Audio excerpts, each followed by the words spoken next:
The war in Ukraine continues with full intensity. July 2nd, 2026. Moving through southern Donetsk, Ukraine's Ronin battalion finds Russian soldiers with no real answer for what's tracking them from above. No proper anti-drone weapons, nothing to respond with. Some still fighting from old UAZ vehicles, Soviet-era transport that was never built for this kind of war. Ambush drones waiting at different points along the route. Every soldier detected ends up the same way. A drone approaching a barn slowly, the operator already knowing someone is inside. Careful, precise movement toward the entrance. A Russian soldier, hidden in the doorway, comes into view. The drone reaches him before he can move. No weapon in hand, just panic. He grabs a branch off the ground, throws it at the drone. It doesn't even slow down. Running is the only option left. It doesn't last long.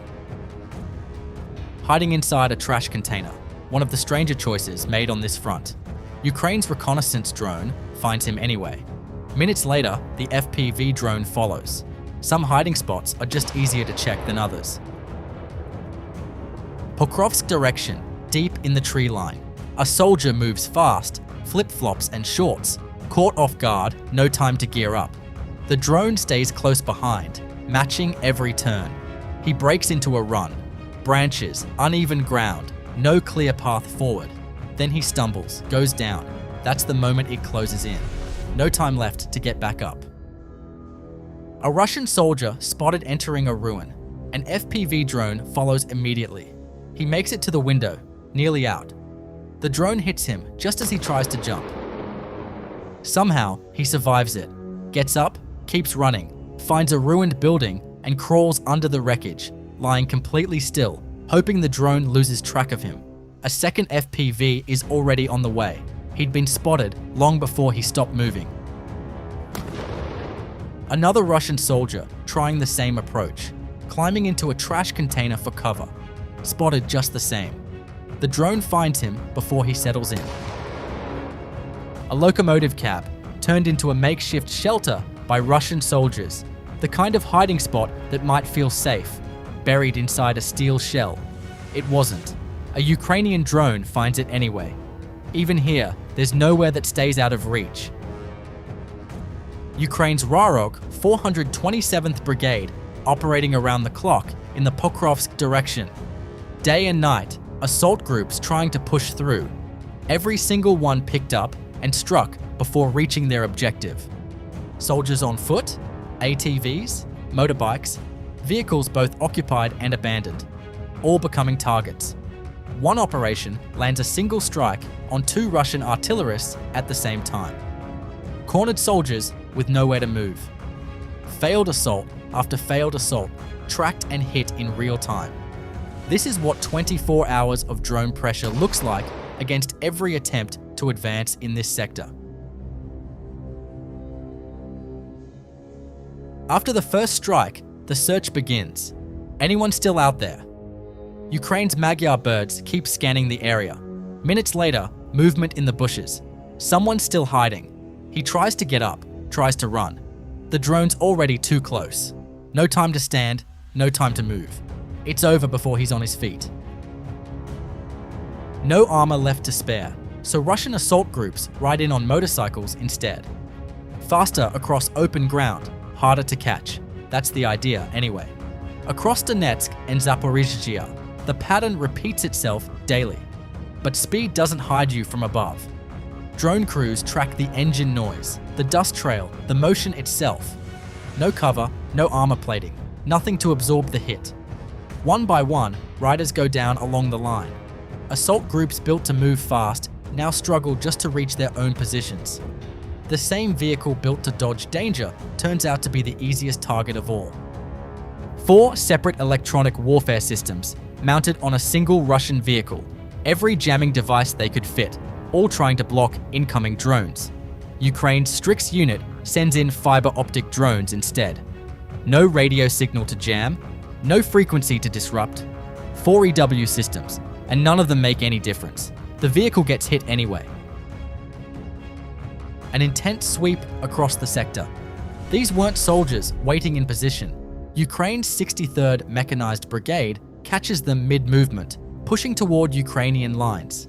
Bukanka vans, quad bikes, fortified positions with soldiers inside, everything hit before any of it gets close to its objective. FPV strikes landing one after another, each one finding its target.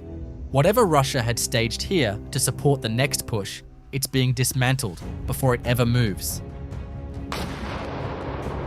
A stick and a rope attached to an FPV drone. Ukraine's 128th Mountain Assault Brigade fishing Russian quadcopters out of the sky. Normally, taking down a drone means ramming into it and losing your own in the process, a costly exchange. This method changes that. The trailing line snags the target's rotors, bringing it down without sacrificing the intercepting drone. Simple, cheap, and it works. One drone can now take down multiple targets in a single flight. Ukraine's Perun unit, 42nd Mechanized Brigade, finding a Russian Msta-S self-propelled howitzer in the Novopavlivka direction, carefully camouflaged, a lot of effort put into hiding it. A Msta-S can fire 152mm shells accurately from kilometers behind the front line. The camouflage didn't matter. Fiber-optic drones can't be jammed.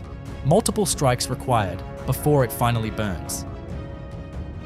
Ukrainian Su-27 pilots taking out a bridge Russia was using to move personnel across.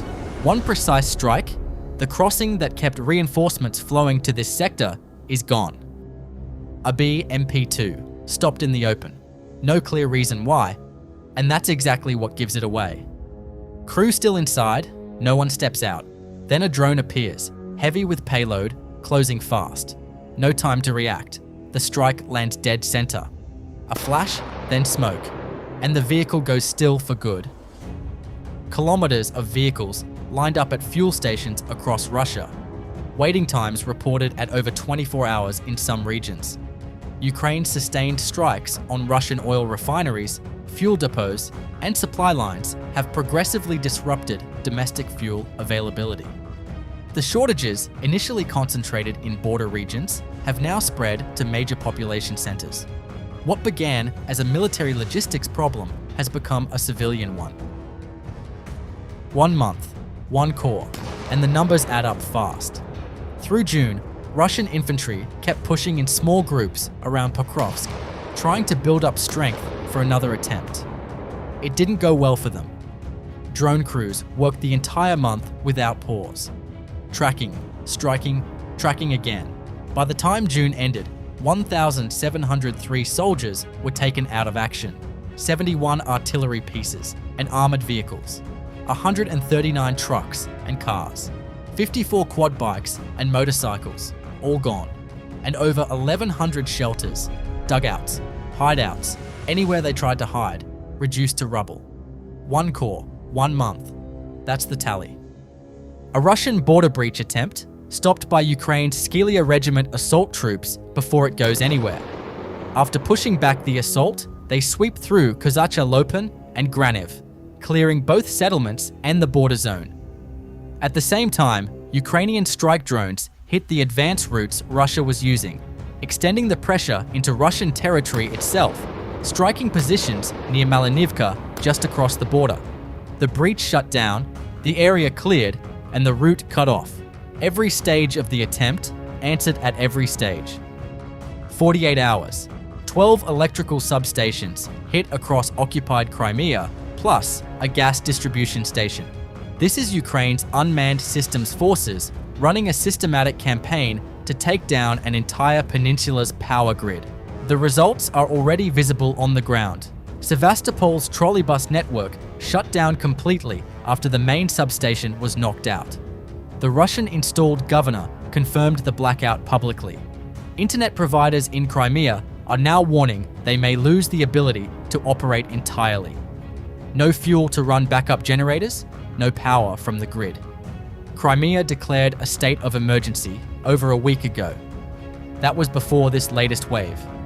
The defense minister said it plainly last week.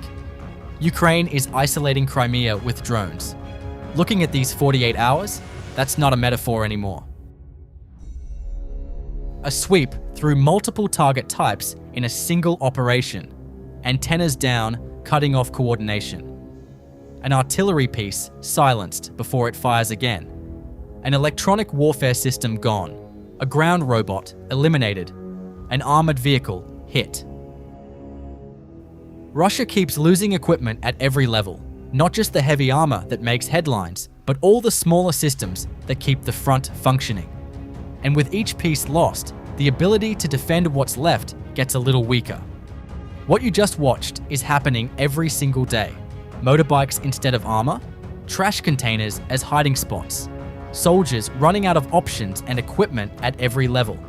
As of today, July 2nd, Russia's total combat losses have reached approximately 1,407,040 personnel, 1,140 in the last 24 hours alone.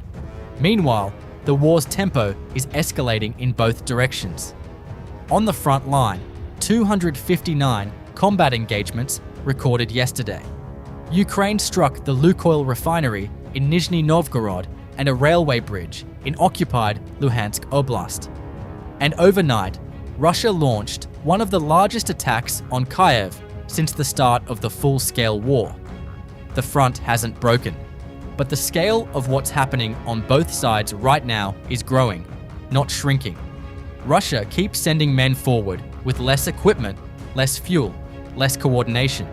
Ukraine keeps finding them, on the ground, in the sky, and now deep inside Russian territory. Drop a comment. What changes in July?